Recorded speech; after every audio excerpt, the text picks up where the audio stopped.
Palalawakin na ng Agriculture Department sa buong National Capital Region ang Benteng Bigas Meron na program ng Administrasyong Marcos Jr. Yan ang ulat ni Gav Villegas.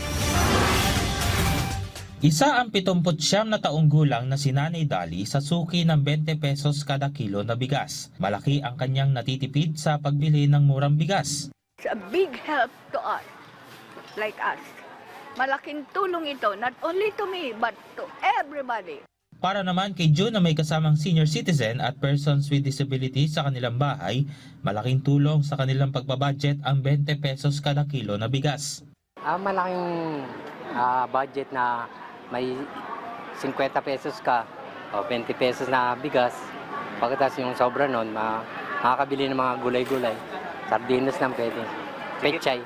Hindi na lamang sila Nanay Dali at Tatay June mula sa Quezon City ang makakaranas na makabili ng 20 pesos kada kilo na bigas. Dahil ang Department of Agriculture, palalawakin na ang Benteng Bigas Meron na program sa buong National Capital Region na layong gawing mas accessible ang murang bigas sa mga nasa vulnerable sector. Ayon sa DA, tinatayang 15 milyon na mga nasa lower income at mga financially challenged na mga pamilya ang inaasahan na makikinabang sa pinalawak na programa. Mapapaluwag rin ito ang mga warehouse ng National Food Authority o NFA para magbigay daan sa pagdating ng mga bagong stock habang tinutugunan ang pansamantalang supply gap na dulot ng delayed rice imports. Inaasahan rin ngayong Marso ang pagsisimula ng peak harvest season sa ilang mga lalawigan kung saan mas mataas na output ng palay ang papasok sa merkado.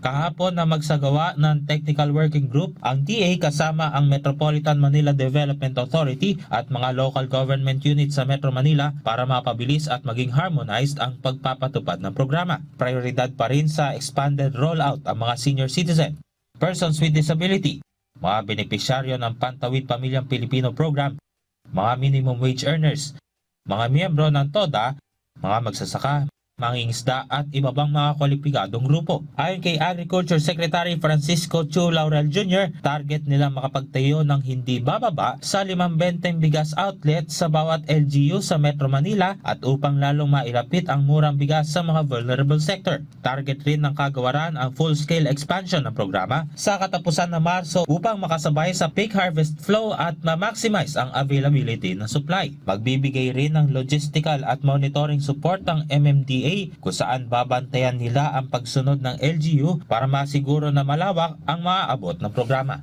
Gav Villegas para sa Pambansang TV sa Bagong Pilipinas.